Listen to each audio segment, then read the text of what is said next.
students around, college students around for the rest of their lives. They're taking people's homes away, and their alternative is starting to offer now. They're talking about a voluntary plan where if you want your home, stay in your home, sure, provided you give us recourse to take everything else that you got. In education, they're privatizing schools, they're downsizing it, and they're shutting it down. 8 years ago, when the state took over the Oakland Unified School District, there were 54,000 students, 55,000. There are now 37,000. It lost a third of its students. They quadrupled the number of students in charter schools. They tripled the debt. They came in to say, we have to take over. The state has to take over because you're $37 million in deficit. They tripled it to $110 million while they were shutting down and closing down education, chasing out a third of the students. How did they do that? Because they have twice the outsourcing to private contractors and twice the administrative overhead of the average school district in the state. So what did they do with the money? They took that $110 million, they securitized it, they turned it over to banks who sold it off as bonds.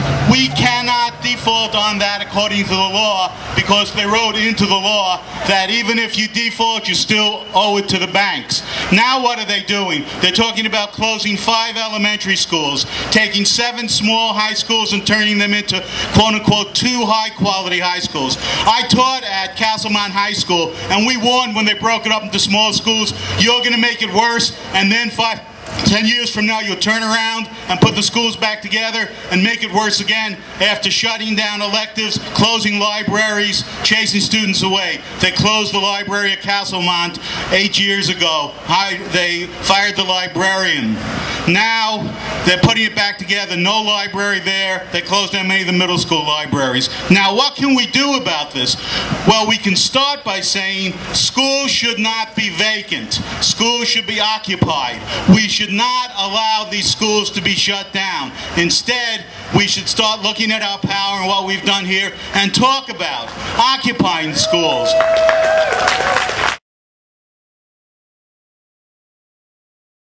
Community colleges as that the number of sections and the number of counselors keeps going down, down, down. Laney is going to cut about 130 sections for the spring, including, I teach basic skills. I'm hearing that my program is about to go. I think we've seen over the past few years very clearly that both the Democrats and Republicans are capitalist parties, but we also see that it's not that there's no difference between them.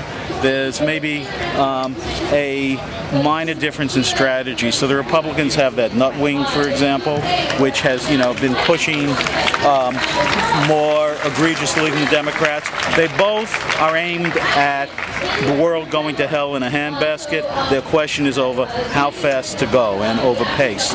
And they're both beholden to the big banks in finance, and it's real clear that there was a $16 trillion bailout. There's God knows how much money in a toxic hole that gets bigger all the time, because the more austerity they do, the more everyone, people, nations, mortgagees, fall into debt. The deeper that debt becomes, the more austerity they do and the deeper in the hole we get. Who knows? It's not going to end. And the banks could settle it by saying, we are going to accept the losses for what happened in 2008, and we'll accept the losses now. But they won't do it. So they're kicking the can down the road. In Europe, it's almost over the edge, and they'll pull everyone with it. If the European banks go under, Morgan Stanley has billions of dollars of indebtedness to the French and German banks. They'll go under, there'll be a chain reaction. We have to do is say, there's no reason to have this private banking and finance system. What do they contribute? What do they contribute to the well-being of people? We need to say we need to reorganize society, starting with finance, and put it in our hands. We decide what gets invested, how it gets invested. Instead of giving the money into a bottomless hole, which goes into huge bonuses for bankers and just pulls everybody further down, We need to say people should be staying in their homes, and the mortgages should be basically immediately readjusted down to the market values, and then we should have a society where everyone has a home, everyone has a job, where everybody has a decent education, everyone has health care. We're going the opposite direction. I'm reading an article right now on how the nationalized health service in Britain has really already been privatized in all but name. They're going the opposite direction of what people need. So I think it's really important. Now, when we talked 3 years ago, Obama talked about hope and yes we can and change we can believe in. This here is the change we can believe in. This here is the hope. The hope is us. Us depending on and building ourselves. Not depending on condescending saviors, not depending on the Democratic politicians and Republican politicians who just beholden to capitalist parties. We can build it ourselves, and that's what we can see. And I think if people watch the videos you're taking today, they'll see exactly what I'm talking about. In 2003, the state of California took over the Oakland Unified School District, ostensibly because it was $37 million in deficit. In the next 7 years, they tripled that to $110 million. They took that debt and they gave it to the California Infrastructure Bank, which then hired Bank of America as the selling agent and turned it into securities. They sold it off as bonds. The regulations, the law that enabled the California Infrastructure Bank says that a school district cannot rid itself of that debt even if it goes bankrupt. That debt stays with it forever. So they tripled the debt. While they tripled the debt, they shrunk the school district. It went from 55,000 students to 37,000 students. They closed down schools, they shut down electives, they closed almost every library, middle schools, and several high schools, including Castlemont, where I taught for that entire period. Where did the money go? How did they triple the debt?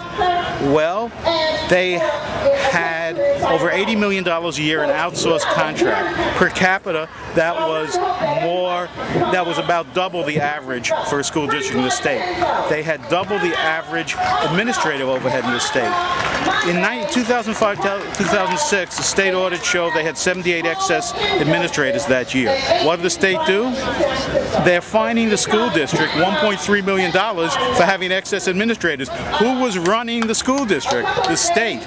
This is the world's biggest scam. They should be paying us back in perpetuity.